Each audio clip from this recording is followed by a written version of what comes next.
One of the best things about being in the hobby space as a YouTuber is you get cool stuff sent to you sometimes, and today is one of those days. I've got a box here from one of my very favorite companies, Archon Studios, and I'm super excited to tear into this and show you what just launched on Kickstarter. I do want to preface this video by letting you know I did have surgery 2 weeks ago on my spine, so I can't sit in a chair for more than about 30 minutes before I'm in pain. So this video is going to be very quick, unscripted, and will not have kind of my normal level of detail and pretty shots and everything else because honestly I just can't sit for that long.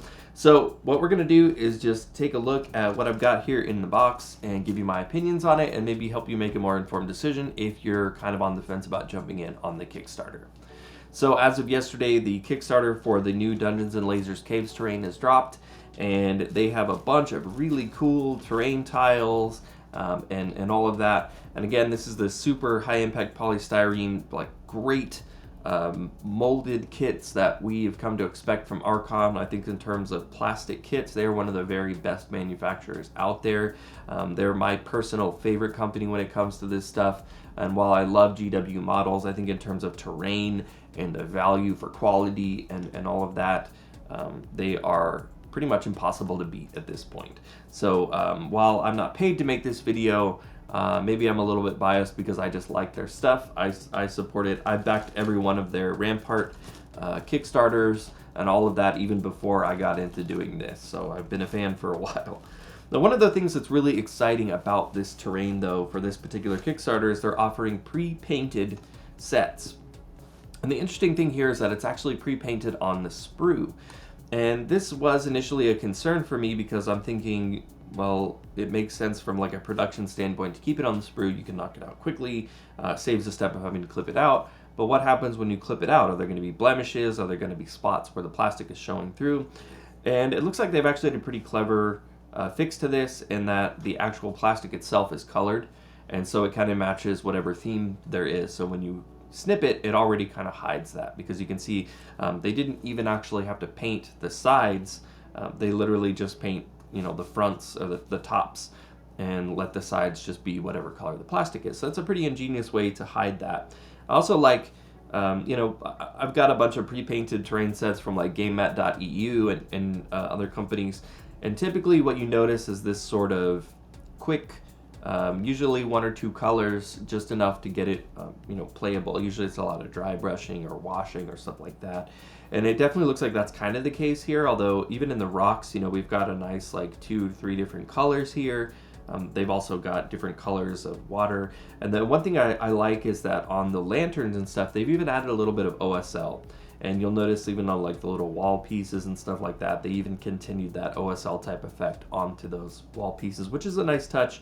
A little bit extra effort there that you don't necessarily have to put to get the overall effect that you want with it, but nonetheless is nice to see. Now, the difference between the Kickstarter, they've got the unpainted sets and the painted sets, which generally run about $20 more a set, I believe. And I feel like for 20 bucks, for the amount of work you don't have to do, it's actually not that bad. When you think about just the ease of being able to get the terrain, clip it out, and put it on the table. We all know we've got a massive pile of shame, and there's always that kind of barrier to using your cool, exciting new thing you get in the mail. So it's always nice to be able to just get it out and throw it on the table and use it immediately. Also helps you feel a little bit less guilty about buying more plastic that's just gonna sit around on the shelf when you can just use it. So I think that's really cool too. Now I will tell you that Archon did not pay me to make this. Obviously they sent me some of the terrain and I will have an affiliate link to the Kickstarter, so if you order from it, I will get a bit of a kickback there. But as always, my integrity as a YouTuber and even as my old review channel is never for sale. But that being said, Archon is one of my very favorite companies. I think in terms of you know, plastic kits, they are just like my second favorite behind Games Workshop. Their quality is so good.